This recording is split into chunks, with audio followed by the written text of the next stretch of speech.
주 사랑의 주 내 갈 길 인도하니 내 모든 삶의 기쁨 늘 충만하네 주 안에서 거듭난 생명 거듭난 생명 도우시는 주의 사랑 도우시는 주의 사랑 참 기쁨과 확신 가지고 참 기쁨과 확신 가지고 예수님의 도심을 믿으며 살아계신 주 나의 참된 소망 걱정 근심 전혀 없네 사랑의 주네 갈 길 인도하니 내 모든 삶의 기쁨 늘 충만 그 언젠가 주 뵐 때까지 그 언젠가 주 뵐 때까지 주를 위해 싸우리라 승리의 길 멀고 험해도 승리의 길 멀고 험해도 선하여 길지 주시리 살아계신 주입니다 살아계신 주 나의 참된 소망 걱정 근심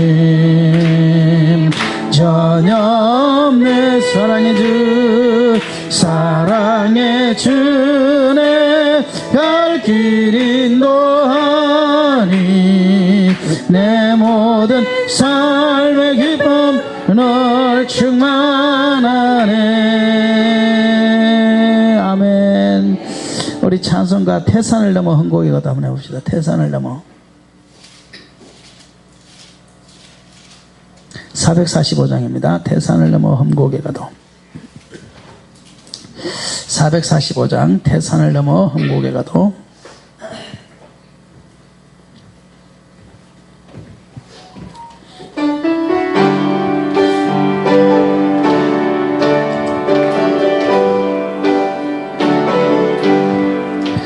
태산을 넘어 험곡에 가도 비 가운데로 들어가면 주께서 항상 지키시기로 약속한 말씀 변치 않네 하늘의 영광 나의 맘속에 차고도 넘쳐 할렐루야를 힘차게 불러 영원히 주를 찬양하리 깜깜한 밤에 다닐지라도 주께서 나의 길 되시고 나에게 밝은 빛이 되시니 길 잃어버릴 염려 없네 하늘의 영광 나의 맘속에 차고도 넘쳐 할렐루야를 힘차게 불러 영원히 주를 찬양할 광명한 그 빛 마음에 받아 찬란한 천국 바라보고 할렐루야를 힘차게 부른 날마다 빛 걸어가리 하늘의 영광 나의 맘속에 차고도 넘쳐 할렐루야를 힘차게 불러 영원히 한문답니다 태산을 넘어 험곡에 가도 비 가운데로 걸어가면 주께서 항상 지키시기로 약속한 말씀 변치 않네. 하늘의 영광 하늘의 영광 나의 맘속에 차고도 넘쳐 할렐루야를 힘차게 불러 영원히 주를 찬양하리. 캄캄한 밤에 다닐지라도 주께서 나의 길 되시고 나에게 밝은 빛이 되시니 잃어버릴 염려 없네. 하늘의 영광 하늘의 영광 나의 맘속에 차고도 넘쳐 할렐루야를 힘차게 불러 영원히 주를 찬양하리. 광명한 급이 광명한 급이 마음에 받아 찬란한 천국 바라보고 할렐루야 힘차게 불러 힘차게 날마다 빛에 걸어가리. 날마다 빛에 걸어가리. 하늘의 영광 하늘의 영광 나의 맘속에 차고도 넘쳐 할렐루야를 힘차게 불러 영원히 주를. 하늘의 영광 하늘의 영광 하늘의 영광 나의 맘속에 차고도 넘쳐 할렐루야를 힘차게 불러 영원히 주를 찬양하리. 아멘. 할렐루야.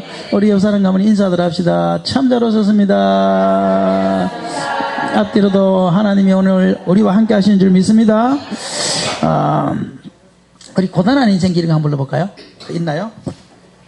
아니면 다윗의 노래를 불러볼까? 그는 나의 주 아버지 한번 불러봅시다.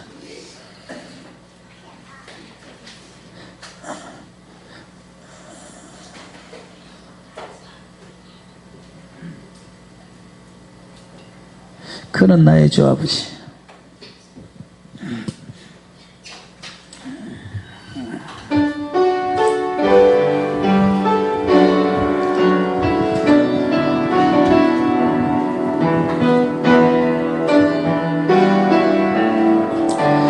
그는 나의 주 아버지입니다. 그는 나의 주 아버지. 내 영혼을 풀밭에 누이시고 새와 나무의 노래로 새와 나무에 내 마음을 위로하여 주시네.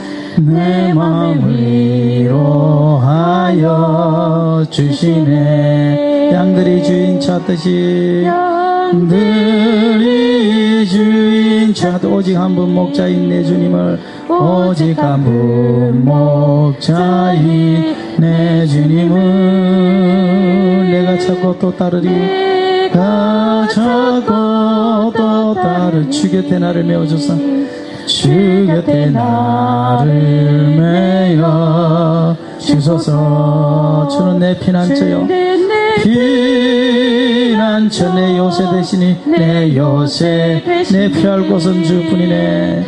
내 피할 곳은 주뿐이네. 나 돌아갈래 보냐 나도 돌아갈래 보냐 주의 집에서 내 주님 맞아주시리. 내 주님 맞아. 한번 대봅시다. 그는 나의 주 아버지. 그는 나의 주 아버지. 내 영혼을 풀밭에 누이시고 내 영혼을 풀밭에 누이시고 새와 나무의 노래로 새와 나무의 노래 내 마음을 위로하여 주시네. 내 마음을 위로하여 주시네. 양들이 주인 찾듯이 우리 주인 찾듯이 오직 한 분 내 자인 내 주님을 내가 찾고 또 따르리. 내가 주 곁에 나를 메워주소서. 주 곁에 나를 메어 주소서. 주는 내 피난처, 내 요새 되시니, 내 요새 되시니. 내 피할 곳은 주뿐이네. 피할 곳은 주뿐이네. 나 돌아갈래 보냐 주의 집에서 내 주님 맞아주시리. 내 주님 주는 내 피난처, 내 요새시니. 내 피난처, 내 요새 되시니. 내 피할 곳은 주뿐이네.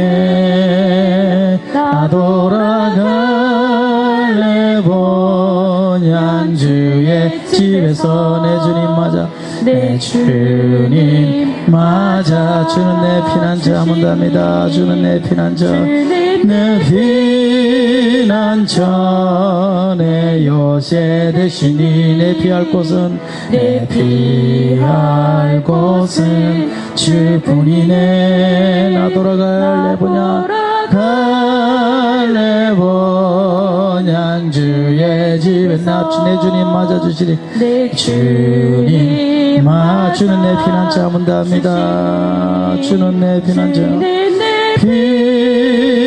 피난처, 내 요새 되시니. 내 피할 곳은 주뿐이네.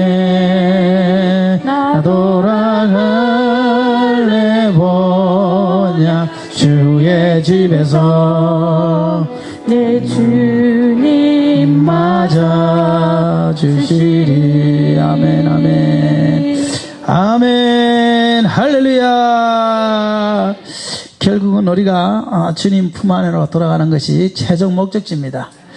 우리가 다 주님 품 안에 어떻게 돌아가느냐, 잘 돌아가느냐, 못 돌아가느냐, 이제 그 차이인데, 저와 여러분이 다 주님 품 안에 잘 돌아갈 수 있기를 바랍니다. 홍해 같은 시험이 한번 해봅시다. 저거 홍해 같은 시험이, 저 열린문 찬양에 찾아보세요. 홍해 같은 환란이. 네.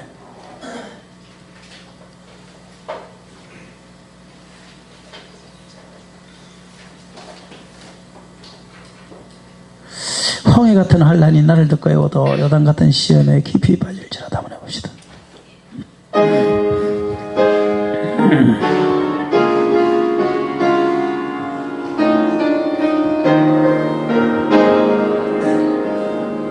홍해 같은 환란이 나를 듣고 해와도 요단 같은 시험에, 요단 같은 시 깊이 빠질지라도, 깊이 빠질지라도, 불과 구름 기둥으로, 불과 구름 기둥으로 인도하신 전능자 하나님 아버지를,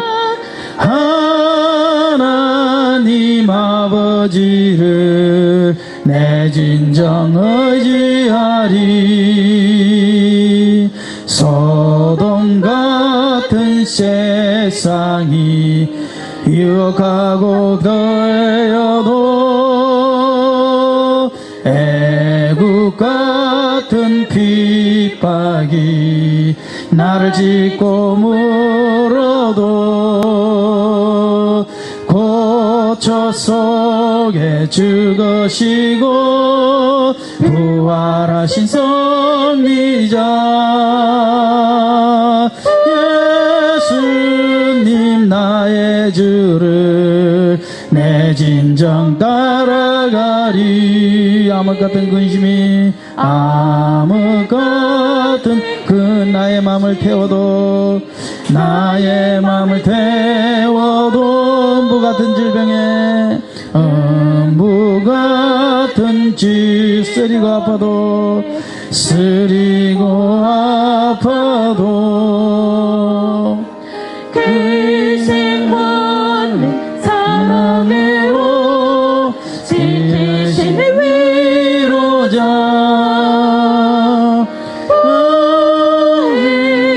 성령님께 내 진정 의지하리. 아멘. 맨 마지막 절이 잘라져 나가버렸네 이게. 오늘이 우리가 3.1절입니다 3.1절 그지요? 3.1절인데 그래서 우리가 제주 선교 이야기를 한 달에 한 번씩 하는데 제주 선교 이야기를 해야 될 것 같아요. 우리가 제주도는 대한민국 최초의 선교지라 그랬지요. 대한민국 최초의 선교지는 제주도. 대한민국 최초의 선교사는 이기풍. 그래도 확실히 머리가 좋으시네.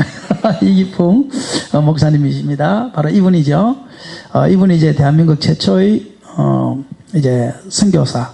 우리나라 외국 사람이 들어와서 예수를 믿게 해서 1907년도에 목사 안수를 받는데 그때 한 사람이 제주도에 선교사로 왔지요. 제주도가 왜 선교지입니까? 그럴지 모르지만 그 당시는요 제주도가 선교지였습니다. 지금도 장로교단에서는 어떤 장로교단에서는 준선교지다 그렇게 이야기를 하고 있고요. 그만큼 제주도의 이 복음화율이 지금도 낮지만 그 당시는 뭐 비행기가 있었겠습니까? 배가 뭐 지금처럼 큰 배가 있었겠습니까? 그러니까 이 제주도가 당시에는 선교지로 파송을 받았어요. 여기 유남의 사모님이고요. 자, 그리고 이게 이제 이분이 누구냐면 이분이 이기풍 목사님이 제주도에 와서 복음을 전했잖아요. 복음을 전하고 난 다음에 최초로 예수 믿은 사람이 있을 거 아니에요. 그리고 최초로 장로님이 되신 분이 있단 말이에요. 최초로 17년도에 장로직을 받는데 그때 최초로 장로가 된 사람이 두 사람이 있습니다. 홍순은 장로님하고 김재원 장로님이 김재원 장로님이 있는데 김재원 장로님은 아파서 연세대 세브람스 가서 거기서 세례를 받았고 홍순은 장로님은 이분은 예수님을 전혀 알지도 못했는데 이기풍 목사님을 통해서 예수님을 만나서 그래서 예수님을 믿어서 장로님이 되신 분이 바로 이 홍순은 장로님이라. 그래서 이 홍순은 장로님은 이기풍 목사님의 첫 열매다 그렇게 이야기해요. 첫 열매. 왜냐하면 이기풍 목사님을 통해서 예수 믿었고 그분을 통해서 세례받았고 그분을 통해서 집사 장로가 되었기 때문에 이기풍 목사님의 첫 열매다 할 때 바로 이 홍순은 장로님입니다. 그런데 이 홍순은 장로님에게 전도를 할 때에 굉장히 제주도는 보시면 알겠지만 삼다, 돌, 바람, 여자 거기서 많아서 삼다라 그랬죠. 그리고 삼무, 대문, 거지, 도둑이 없다고 해서 삼무라고 그랬어요. 그리고 삼재라 그랬어요. 세 가지 재앙이 있다고 그랬어요. 바람이 많아서 이것이 항상 재앙으로 닿지요. 그다음 이제 물이 이것이요 뭐 너무 많아도 여기는 항상 문제였습니다. 왜냐하면은 이 물이 막 그냥 급하게 많이 내려와가지고 막 사람이 휩쓸려가고 마을이 휩쓸려가는 그런 경우가 많았기 때문에. 그리고 가뭄, 물이 비가 안 올 때는 또 가뭄이 들어요 제주도가. 그러다 보니까 삼재라 그래서 바람, 물, 가뭄 이 재해가 항상 있었지요. 그래서 마을제를 드립니다. 지금도 가보다 보면 동네마다 마을제라는 것을 써놨어요. 도두 마을제, 뭐 이도 마을제 이렇게 써놨는데 그것이 옛날에는 다 구슬하는 것이 이 마을 제였지요.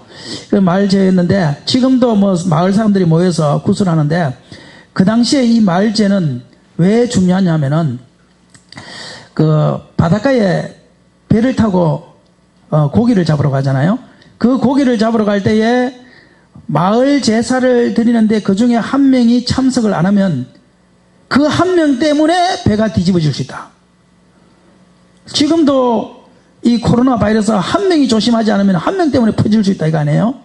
그와 마찬가지로 그 중에는 그때는 한 명이 이 마을 제사에 드리지 않으면 그 한 명 때문에 바다 용왕신이 노해가지고 이게 문제가 생길 수 있다. 그래서 한 명이 참석을 안 한다 그러면 그 사람을요 그냥 하여튼 두드러 패스도 안에 넣든지 아니면 너는 우리 마을에서 살 자격이 없으니까 너는 마을을 떠나 해가지고 그 집안 자체를 마을에서 다 추출을 시켜버리는 그러한 시대였단 말이에요.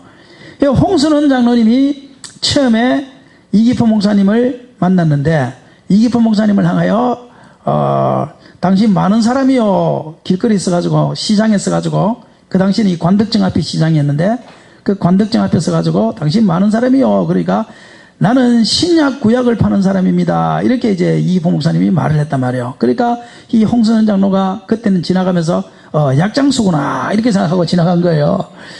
그리고 좀 친해지면서 집으로 초청해가지고 이 커피 있잖아요. 지금으로 말하는 커피, 쿠키 이런 것들을 대접하면서 그때 뭐 누가 먹어봤겠어요. 그걸 대접하면서 이제 친해지기 시작하는데 나중에 복음을 전할 때 어떻게 전하느냐 하면 동전을 꺼내가지고 홍순원 형제 이거 한번 보세요. 뭡니까? 동전을 꺼내가지고 동전을 가지고 이렇게 손가락으로 튕기는 거예요. 그럼 뱅글뱅글 돌다가 한쪽으로 탁 쓰러지죠. 쓰러지니까 홍순원 형제 우리 인생도 다 마찬가지요. 당신이나 나나 이 땅에 살 때에 평생 살 것 같지만 내 마음대로 살다가 이렇게 살든 저렇게 살든 내 마음대로 살다가 뱅글뱅글 도는 것처럼 살다가 어느 순간인가 우리는 죽음이라는 것을 맞이할 수밖에 없어. 그때 한쪽으로 딱 쓰러지는데 동전의 앞면이 나오든지 동전의 뒷면이 나오든지 둘 중에 하나가 나오듯이 그때 딱 쓰러질 때 사람은 천국으로 가든지 지옥으로 가든지 둘 중에 하나밖에 없어. 당신이 이 땅에서 아무리 열심히 살고 잘 살고 못 살든 상관없이 우리는 죽음이라는 것을 맞이하는 순간 천국으로 딱 넘어지든지 지옥으로 딱 넘어지든지 하나를 딱 넘어져야 되는데 그때 우리 형제가 천국으로 넘어지기를 소원한다면 예수님을 믿어야 돼요. 그러면서 그에게 예수님을 증거해서 예수님을 믿게 된 겁니다. 예수님을 영접하고 나서요 제일 큰 문제가 뭐냐면은 제사제도였어요. 조금 전에 마을제 이야기했지요. 마을에서 그 사람이 제사를 안 드리면 그 한 사람 때문에 배가 뒤집을 줄 수 있기 때문에 그 사람이 그 마을에서 쫓겨나든지 두드려 패서라도 제사를 지내게 하든지 이것이었는데요. 처음에는 이 양반이 뭣도 모르고 예수를 믿었다가 예수님을 믿다가 성경을 보니까 이게요 제사하지 말라고 되어 있잖아요. 그러니까 거기에 대한 갈등이 생겼는데 갈등이 생기면서 성령이 그를 사로잡아서 그가 그것을 물리치기 시작합니다. 그래서 마을에서 온갖 핍박을 당하다가 마을에서 결국은 쫓겨나가지고 교회 근처로 이사를 오게 돼요. 관덕정, 지금으로 말하면 성내교회 있잖아요. 지금 성내교회 관덕정 그 바로 앞에 성내교회가 있습니다. 거기 교회가 최초의 교회입니다. 최초로 그곳에 있었습니다.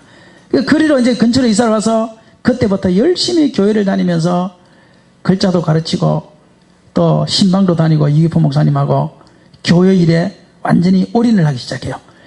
그러다 보니까 예수 믿는 사람이 점점 많아지고 예수 믿는 사람들이 많아지다 보니까 그 사람들이 부적을 내다버려야 되고 또 이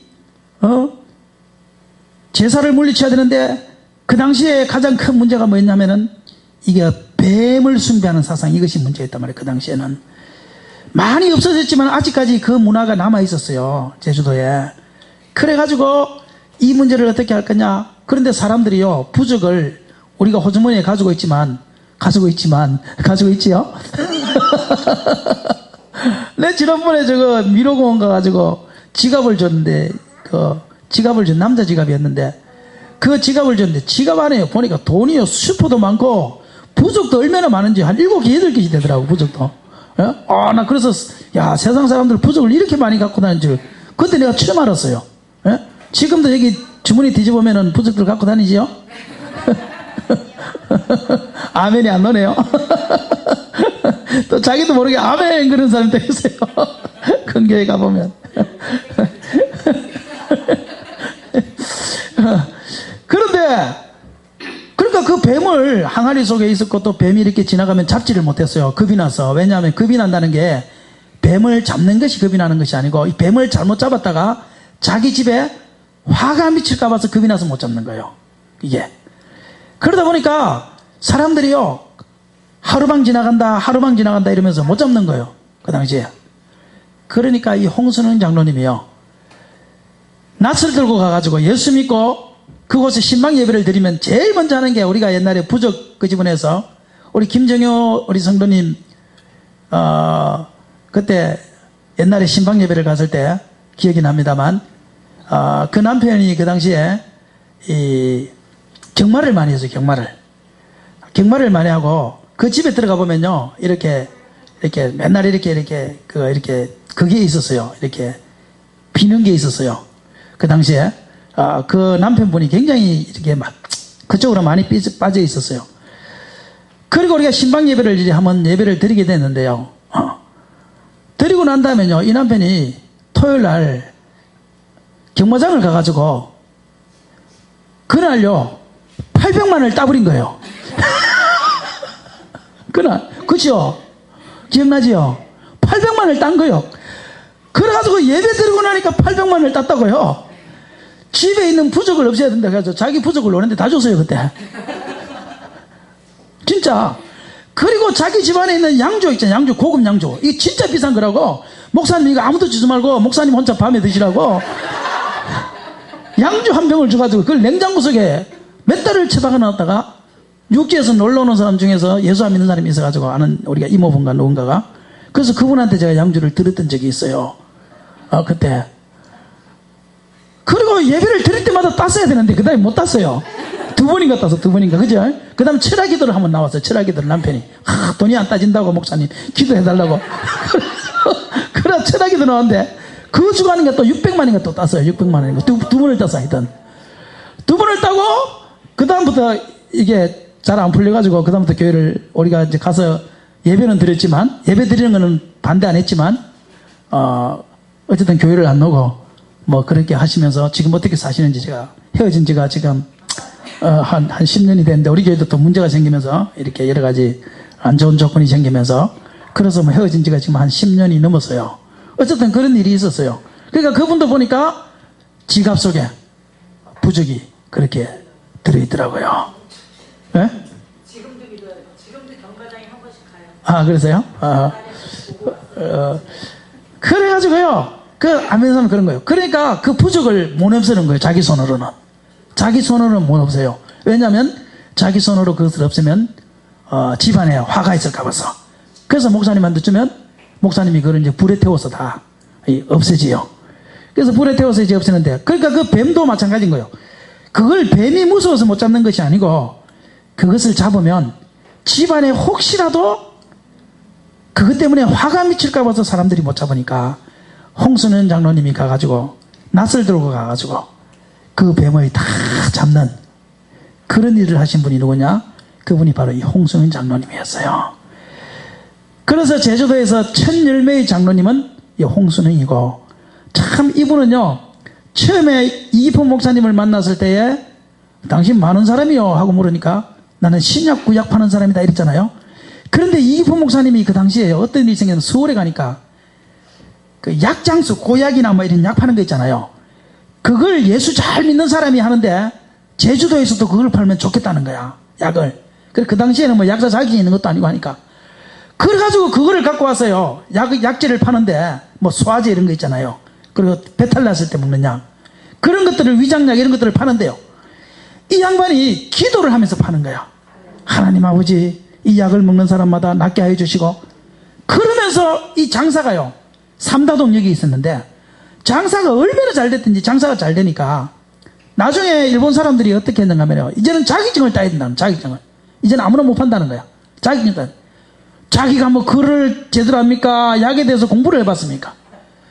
그래가지고 자기가 그때부터 약초나 이런 거를 보면서 막 책을 읽다가 시험 문제를 보는데 답을 하나도 몰라도요. 그냥 약재에 대해서 쫙 적었대요. 그냥. 문제는 뭐냐면요. 이 시험을 채점 먹이는 사람이 모르는 사람이 먹이는 거예요. 그러니까 약재가 잔뜩 들어가 있고 페이지를 빡빡하게 쓰니까 이 사람이 잘하는 사람이구나 이렇게 해가지고 합격이 됐네요. 그 당시에 그래가지고 개성역에서 약장수를 했고요. 그분 손주가 제주도 이 성내교회가 나중에 기장하고 장로교 통합측하고 갈라지면서 성내교회하고 성안교회가 갈라지게 되고 동부교회를 개척을 하게 돼요. 그러니까 세 교회가 같은 하나의 이 머리입니다. 같은 뿌리입니다. 뿌리가 같아요. 동부교회하고 성내교회하고 성안교회가. 그런데 이 동부교회에 이 홍순호 목사님의 손자가 평생 시무를 하시다가 3년 전에 은퇴하러 갔었어요. 그래서 지금도 제주도 살고 있어요. 지금도 그분이, 이 손주가. 그래서 이기품 목사님의 이 열매는 이 당대에 끝난 것이 아니고 그 딸 손주까지, 딸도 사모님이 되셔가지고 남편이 순교하는 순교자의 사모가 됐어요. 홍마대라고. 제주도 최초의 목사님 중에 한 분이신데 그건 다음에 이야기하면 되지만, 그러니까 홍순흥 목사님이 최초의 장로로서 그렇게 헌신하시다가 돌아가셨지요. 그 다음에 그 딸이 사모가 되어서 순교자의 아내가 되었지요. 그 다음에 그 아들이 제주도에서 일평생 목회하시다가, 그것도 최초의 교회라고 하는 동부교회, 성안 성내 동부교회는 하나의 교회라고 그랬죠. 동부교회에서 일평생 목회하시다가 은퇴를 하셨으니까 그 이기품 목사님의 첫 열매가 끝난 것이 아니고 대를 이어서 3대를 이어서 제주도를 위해서 희생하셨다. 그렇게 본다면 이기품 목사님의 열매는 지금까지도 열매를 맺고 있다. 그렇게 말할 수 있겠지요. 그러니까 이 홍순흥 목사님은 제주도 첫 열매다. 이것 하나만 기억하시면 돼요. 이기품 목사님이 전도를 한 첫 열매가 누구냐? 홍순흥 목사님이고, 홍순흥 장로님이고, 이 장로님은 한 대에서 끝난 것이 아니고 2대, 3대까지도 제주도에서 목회를 하시다가 은퇴를 하셨어요. 지금도 살아계십니다. 살아계시고, 우리 기독교 협의회에서 한 번씩 이렇게 연합회를 할 때 그 목사님이 원로 목사님이니까 나오셔서 축도하시고 그렇게 하는 것을 우리가 보고 있어요. 그러므로 첫 열매는 지금도 계속 뿌리를 맺고 있다. 이 사실을 기억하시기를 바랍니다. 우리 찬양 한 개 합시다. 찬양 한 개 합시다.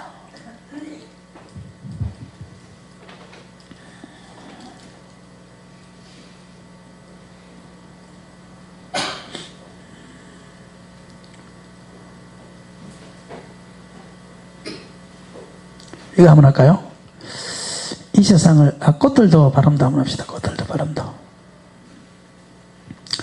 이곳에 생명샘 쏟아나.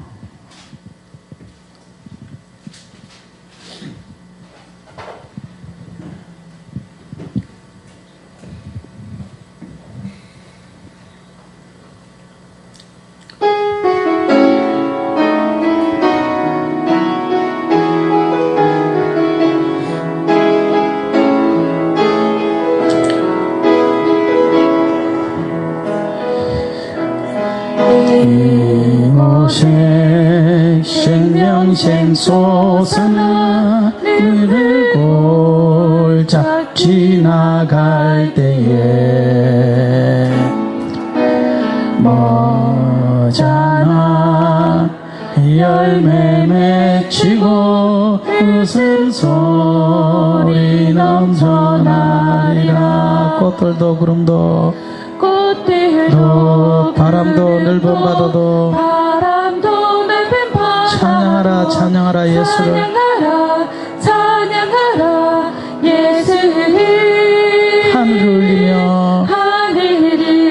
울리며 노래해 나의 영혼아 은혜의 주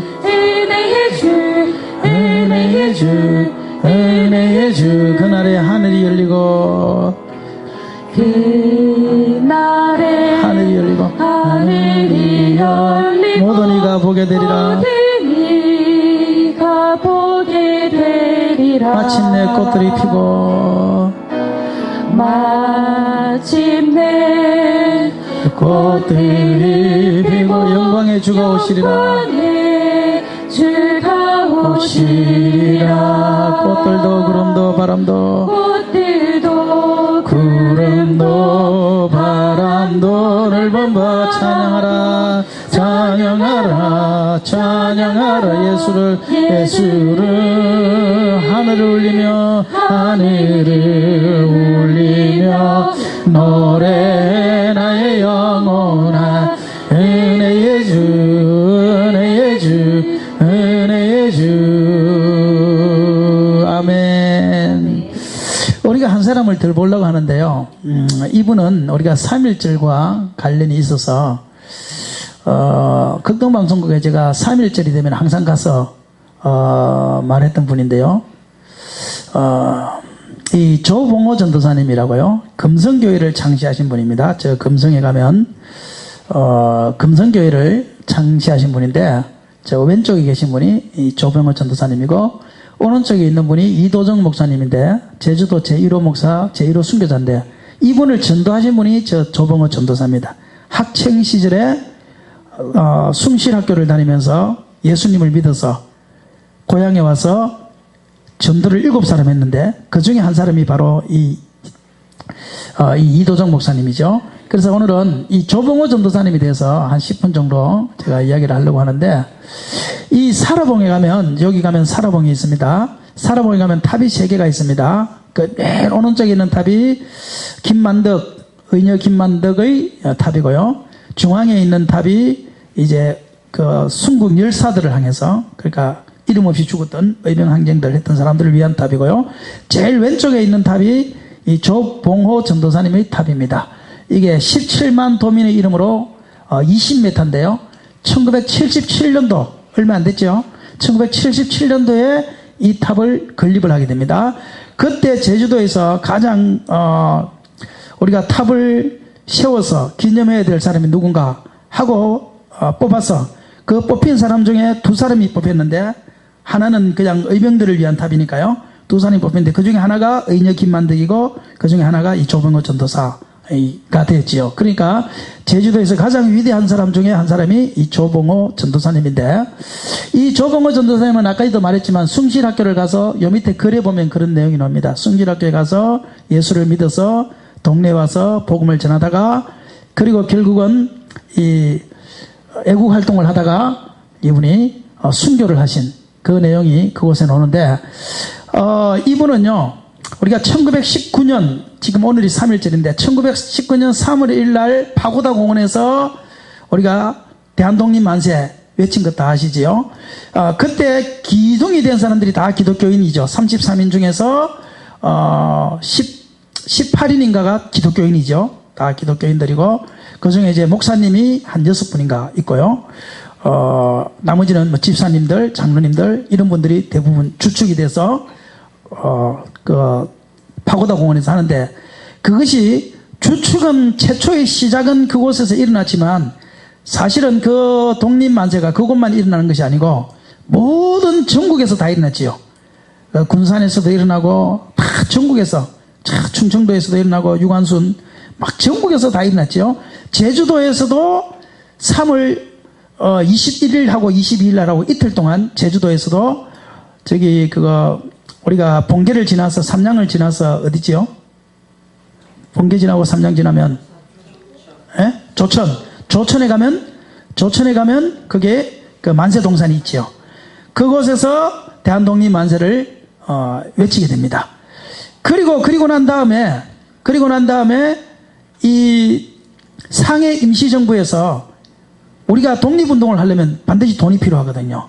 무엇이든지 다 돈이 필요하잖아요. 세상에 돈이 필요 안 하지 없는 것은 없잖아요. 그러니까 독립운동 하려니까 돈이 필요한데 돈을 전국에 모아야 되는데 일본 순사들이요 눈을 시퍼렇게 뜨고 있는데 돈을 어떻게 모아겠습니까? 그래서 그 중에 한 사람이 제주도를 찾아와서 어디를 찾아왔는가 하면 성내교회를 찾아왔어요. 그 당시에 성내교회가 주축이 됐으니까요. 성내교회를 찾아와서 이 조봉호 전도사님이랑 그 당시에 있던 목사님들을 만나서 우리가 지금 독립군 군자금이 필요하다. 그러니까 좀 마련해달라. 한 10,000원만 마련해달라. 그래서 독립희생회라는 이름을 붙였어요. 한 사람당 독립희생회. 내가 독립을 위하여 희생하겠다라는 사람은 2원씩을 헌금해라. 2원. 4원이 쌀한가마니였거든요. 그러니까 2원을 희생해라. 그 당시에 뭐 쌀한가마면요 어마어마하게 큰 돈이었지요. 뭐 한 집에 쌀한가마니 있는 집들이 없었잖아요. 뭐 일제시대에 집에 있는 밥숟가락까지 다 가져갔잖아요. 전쟁 물자로 쓴다고. 그러니까 무슨 뭐 2원이라는 돈이 있었겠어요? 목숨을 걸고 내놓는 돈이 2원이었지요. 그러다 보니까 그것을 희생회, 독립희생회라는 이름을 만들었지요. 그래서 이걸 어떻게 할 거냐? 그러니까 결국은 조직이 있는 것이 교회가 조직이 되었지요. 교회 조직을 통해서 이루어지는데 어떻게 하느냐? 그때 이 법원에 다니던 그 사람이 있었어요. 집사님이 있었어요. 김창은이라고. 그 집사님이 있어가지고 그 집사님이 그 법원에 등사기 있잖아요. 우리가 등사 옛날에 이렇게 막 하나하나 롤러로 미는 등사기가 있어요. 지금은 프린터로 팍팍팍팍 놓지만 그 당시에는요, 우리 학창시절에 해도 등사기로 하나 미는 게 얼마나 힘든지 몰라요, 그거요. 막 팔에 근육도 있어야 되고요. 그거를 밤에 가지고 와서 김창은 씨의 집에서 그걸 밤새도록 만드는 거예요. 그거를요. 만들고 낮 되면 또 갖다 놓고 밤 되면 가져와서 또 만들어요. 그래서 찌라시를 만들어서 그걸 가지고 교회를 중심으로 해서 007 작업 한 사람씩 몰래 해야죠. 그걸 어떻게 드러나고 합니까? 그래서 믿는 사람이든 믿지 않는 사람이든 그곳에 모여서 독립희생회를 조직하니까 그 당시에 제주도민이 많지 않았거든요. 이원식을 희생해라. 그래서 모은 돈이 4,950명한테 10,000원이라는 돈을 모으게 됩니다. 4,950명한테. 대단하지요? 그리고 이 조봉호 씨는 자기의 모든 돈을, 재산을 다 이렇게 그걸 위해서 헌신을 하게 됩니다. 그리고 난 다음에 군자금을 딱 보내고 난 다음에 이것이요, 들통이 났어요. 들통이 난 바람에 이것이 끌려가서 한 60명이 끌려가서 고문을 당하게 됩니다. 주동자가 누구냐? 빨리 자수해라. 그때 조봉호 전도사님이나 윤창식 목사님이나 우리가 또 최초의 순교자라고 하는 아까 전에 이도정 목사님이나 이런 사람들도 다 끌려갔죠. 끌려가서 고문을 당할 때에 이 조봉호 전도사님이 그 당시에 전도사직에서 파면이 됩니다. 그거는 왜 파면이 됐냐라고 했을 때 교회에 해를 끼치지 않기 위하여. 그것이 교회 조직이라는 것을 알게 되면 교회에 대한 반드시 해가 들어온다. 그걸 생각하고 일단은 전도사직에서 조사직에서 파면을 시키지요. 그리고 내가 이것의 주동자다. 내가 이것을 다 주동했고 내가 모든 것을 다 했다. 보낸 사람도 나다. 그리고 자기가 주동자라는 것을 스스로가 밝히게 됩니다. 그래서 나머지 사람들은 다 풀려나고요. 이분은 대구 형무소에서 1년 6월 동안을 형집행을 받습니다. 그 당시에 독립운동하던 사람들은 다 1년 6월입니다. 길으면 2년이고요. 그런데 1년 6개월 동안 대구 형무소에서 그 있는 동안에 사실은요, 지금 감옥처럼 생각하면 안 되는 거예요. 그 당시에는요, 고문이 매일같이 있는 것이 고문이었어요. 1년 6개월 동안에 그 고문을 이기지 못하고 결국은 그 옥에서 잔여 한 1개월인가요? 그걸 놔둬 놓고 그곳에서 돌아가십니다. 그래서 시신도 집으로 돌아가지 못하고요. 그렇게 해서 제주도의 독립운동 대장으로서 그분은 순국을 하셨고, 그리고 교회의 전도사로서 순교를 하셨고, 그래서 제주도의 순국자요, 순교자, 3.1운동, 독립만세운동의 지도자였던 분이 누구냐 한데 그분이 바로 이 조봉호 전도사님이고, 그리고 이분의 유해도 없고 재산도 없고 아무것도 없는 것을 알았던 그 나라에서, 도에서 1977년도에 그분을 기리는 탑을 만들자.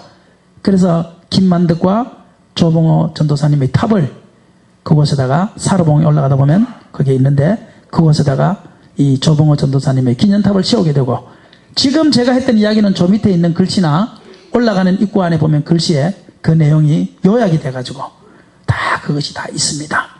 그래서 우리들은 그곳을 지나갈 때마다 아하, 나라를 위해서 돌아가신 분, 아하, 교회를 위해서 순교하신 분, 그렇게 생각하시면서 한 번씩 이렇게 자부심을 가지면 좋겠습니다. 그래서 제주도에서 교회는요, 부끄러워할 수 있는 이 종교가 아니고 자랑스러워해도 될 만한 종교입니다. 그 많은 도민들 중에서, 그 시대적으로 많은 사람들 중에서, 3.1운동 한 사람들 중에서 가장 유명한 사람 2명, 그 이전부터 시작해서 2명을 뽑을 때에 이시조선시대에 김만덕, 우린 다 알잖아요. 김만덕은 은혜라는 거, 위대하다는 거. 그분과 쌍벽을 이루는 분이 누구냐 할 때 그분이 조봉호다. 그리고 조봉호 전도사님을 그곳에다 기념하여 탑을 세웠다는 것을 볼 때에 우리 교회가 얼마만큼 자랑스러운 일들을 했는가를 한번 보시고, 제가 대한민국 선교 이야기를 하면서 알았던 것은 3.1운동, 독립운동 모든 것이 다 교회가 없이는 된 것이 없다는 것을 아세요. 그 당시에 조직이라고는 교회밖에 없었어요. 심지어 제암리 학살 사건 우리가 잘 알잖아요. 일본 사람들이 불을 질러서 그 당시에 다 죽였던 그 제암리 학살 사건, 그 제암리 학살 사건을 전국에다가 알리고 전 세계에다가 알려서 도움을 요청한 사람이 누구냐? 언더우드 선교사의 자녀라는 거 아십니까?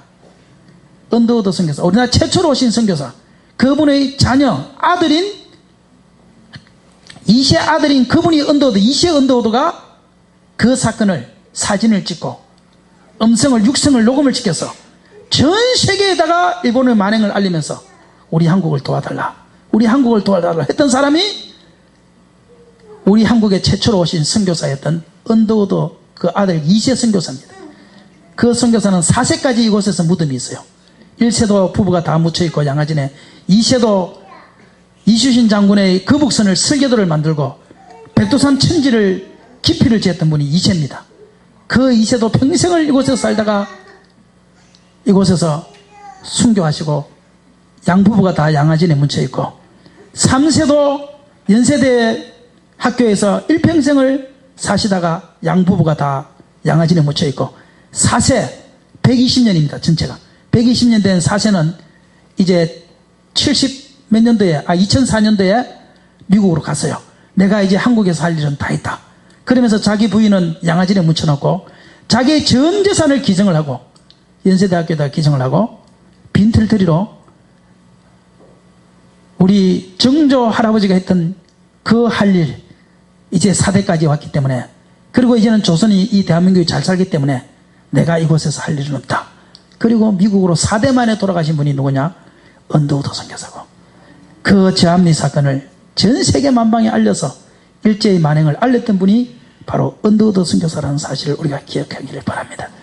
그러므로 이 3.1운동은 교회가 없는 3.1운동은 없었다는 사실을 우리는 기억하시고, 우리가 교인이라는 것, 기독교인이라는 것에 대해서 작은 것, 사사로운 것 가지고 트집을 잡을 수 있겠지만 큰 그릇 안에서 보면 어마어마한 일을 했던 것이 교회였다는 사실을 우리가 기억하시고 늘 자부심을 가지고 우리도 이 시대에 정말 하나님 사랑, 이웃 사랑을 실천하는 저와 여러분이 되기를 주의 이름으로 축원합니다. 한번 기도합시다. 기도합시다. 하나님, 우리 선조들이 이런 일을 했는데 우리도 하나님 내 것만 챙기지 말게 하시고 내가 나누어지는 삶을 살게 하시고 선행을 베푸는 삶을 살게 하시고 또 감사하는 삶을 살게 하시고 복음을 전하는 삶을 살 수 있도록 하나님 도와주시옵소서. 우리 한번 기도합시다. 은혜로